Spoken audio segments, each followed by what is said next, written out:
Tim is starting. We've got 12 of you. Is Damien Calvert here? I didn't think so. Okay, so I'll just check him off the list. Bastard. Worthless. What'd you say? Tim Hall. All right, it's me. So everybody just help him figure out where it goes. Okay. All right, so work with me on the mic. I'll do the best I can. Doug, Down a little. Good. you're the best friend I've ever had. They can't hear you. Yes, I can. Bannon's. You're the brother I never had.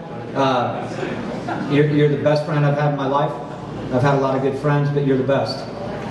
Joanne, I want to say a big thank you to you for raising this boy and turning him into the man that we all admire and love. So everybody give a hand to Doug's mom, Joanne.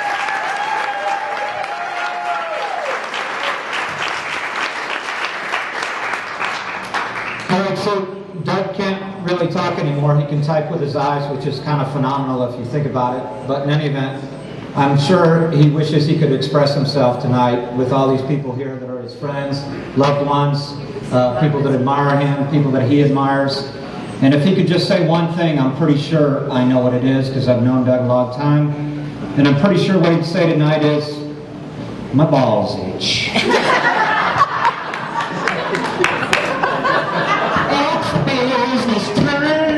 What time it is. I know what time it is. It's business time. So, a lot of you have been wondering, what to get Doug for his birthday. The man who has everything, the man who can't use his hands, can't speak, poor bastard. I'm here to help out. Here's what you can do. Cowboys gear, Dallas Cowboys. Loves the Cowboys. Man, loves the Cowboys. Just ask Jimmy. Hates the Cowboys. Do you remember when you received a Cowboy shirt when you were like 2, and Doug put a big old red circle through it and a line through it like no Cowboys. Sold. And you've been a Cowboys fan ever since, I think. Anyway, Doug's a Redskins fan. Another thing you can get him that people often don't think about is WNBA videos. It's like there's not enough TV coverage for this guy. He just loves the below-the-rim game that the females play in the WNBA.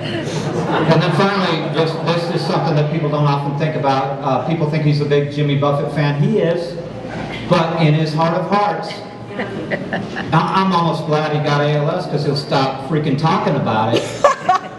Because he loves Dionne Warwick songs. We were going runs, he'd just be singing, we go on bike rides. So anyway, Dionne Warwick songs, Doug. Not Jimmy Buffett, he's got all of Jimmy Buffett.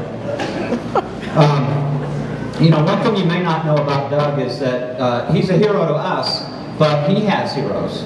And one of his heroes as a hurdler was Edwin Moses.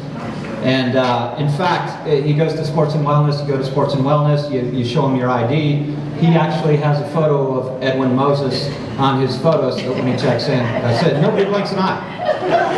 But I will say this, that Doug is the fastest white boy I know. Greg, I know you may be thinking that's like being the tallest midget, right?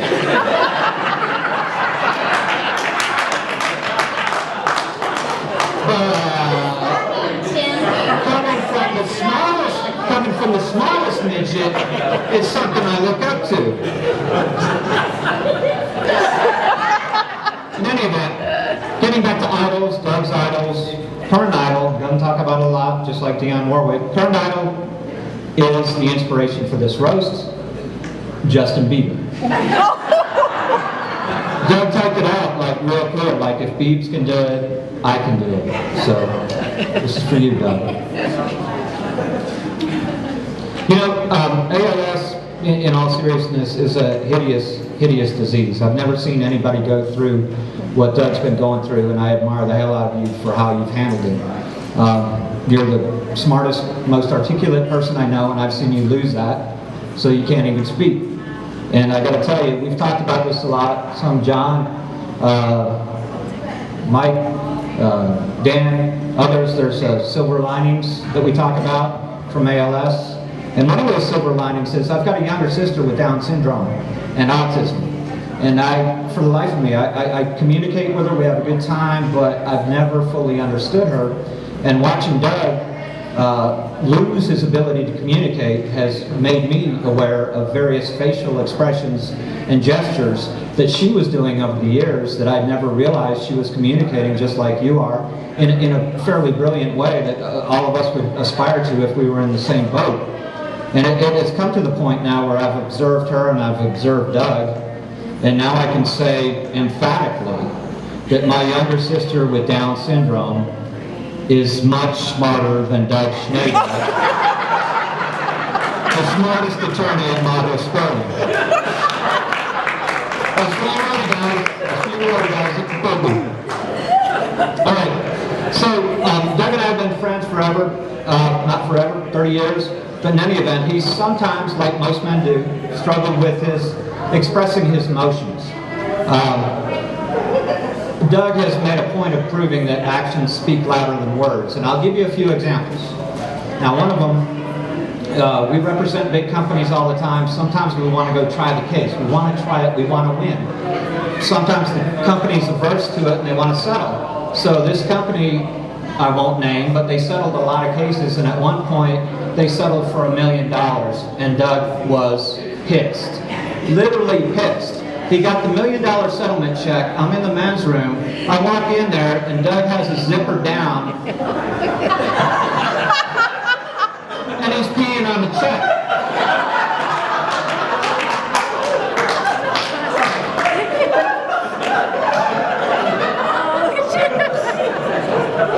I'm not making this up. I was aghast, and Doug was pretty blasé about it. He's like, what? Are they going to turn down $1 million check?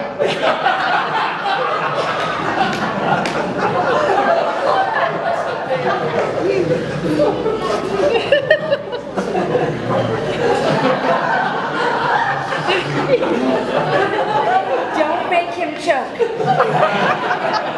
is not how you want to go out. All right, so another thing that Doug is very good at in terms of actions speak louder than words is taking anger, frustration, repressed futility, even hostility out in a constructive manner or in a harmless manner. I tend to blow my top. Doug, on the other hand, has more creative ways of doing it. I remember several times we're driving along on the highway, Doug's had a bad day, and there's a driver that is clearly trying to get off on a certain exit. Doug is blocking that exit, and he won't make eye contact with the driver, who's becoming increasingly irate. And Doug, you can maybe just see barely a smirk, and he causes the driver to miss the exit, and somehow that makes his day better. Kudos to you on that. But perhaps the most poetic, poignant, beautiful way that Doug has expressed his actions louder than words is his expression of love for Jean. And I remember you guys had some trying times and whatnot. You went on your honeymoon, and you know, I don't think you couldn't find the words for me. I know you couldn't find to express them to her. So Doug gets down on his hands and knees, and he pukes on Jean's shoes. Maybe it was stress or all that repressed emotion. It was Jimmy Buffett. It was Jimmy Might Buffett have and been too much Trump. alcohol. I don't know. I wasn't there. All right, moving right on. Doug, I knew him before he was dad. I knew him before he was married. He and Jean are the best parents I've ever met. Other than Joanne, other than a few of you, they're awesome parents. One of the things that I learned and saw with Doug was him teaching responsibility to Jean's stepdaughter, or Doug's stepdaughter, Jessica. When we were living in Placitas, Jessica was in 5th grade, I think. Is that right? 4th grade. And you'd lost a couple teeth, and it was time for the tooth fairy to come. Oh, God. And it was $1 a tooth, and Doug only had a 5. 20. A 20. I thought it was Whatever. So anyway, Doug leaves the money for the Tooth Fairy with a little note.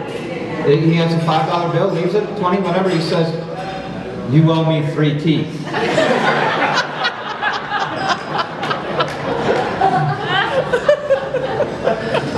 Personally, one of my favorite stories with Doug is the first time he did, I think, a 5K with Jimmy. Kit Reel, me, Greg Ridgely, Bill Kelleher, others had tried for years to beat Doug's ass running. We never could. And so Doug, I think you were like 12 years old, Jimmy, and you guys did a 5K together, and Doug was kind of excited about it, kind of matter of fact like he is, but he came back that Monday and told us how it turned out, that you guys ran together the whole way, except like the last 100 meters, you sprinted and you beat him. So Doug was just appalled, and I was like, Jimmy's a chip off the old block. So we were high-fiving each other because it was like, yeah. Another example of Doug being a great dad to his kids is teaching them the importance of education. And I remember when Abby, I'm not sure where Abby is, but Abby was like 4 years old maybe, and was just learning to spell, and I came over to their house, and Abby was showing off and telling me, "Hey, I know how to spell cat." I was like, "All right, how do you spell cat?" C-A-T. "I know how to spell dog." "How do you spell dog?" D-O-G. "I know how to spell mom." M-O-M. And she goes, "I know how to spell your name." And I was like, "Really?" She goes, "Yeah. T-U-R-D. And she made a little song about it. It went like, T-U-R-D, T-U-R-D.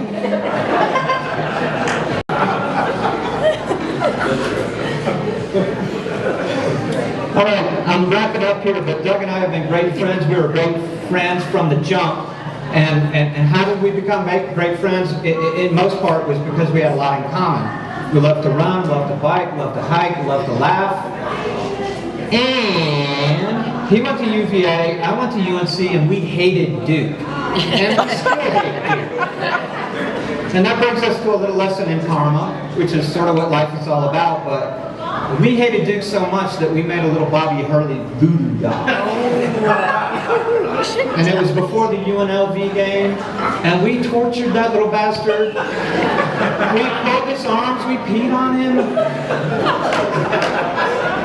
And the result was that Duke beat UNLV. I got pneumonia the next week.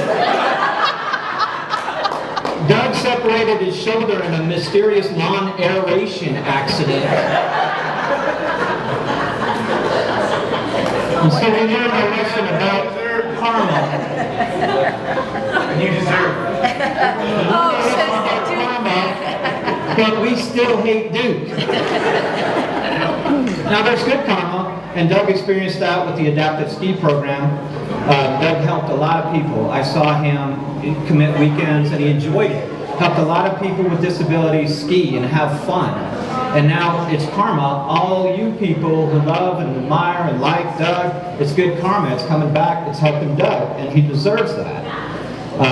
So the lesson here, in part, with karma is help people with disabilities. But I will also tell you that there's post hoc ergo propter hoc, a favorite of Turner Branch, right? I would tell you, the lesson is help people with disabilities, and you, like Doug, will get ALS. The more people that get ALS, the sooner we'll find a cure. So yeah, you're welcome. You're welcome for that.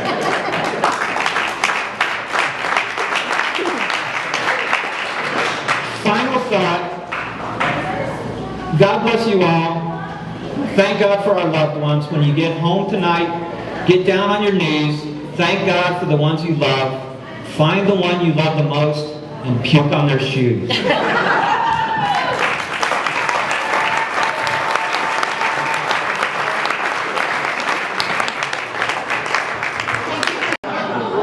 Bring the microphone over here.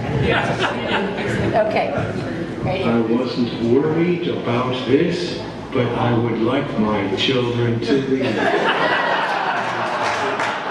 Those 2 stories, Tim told. Forget the first two Forget the stories. first two stories.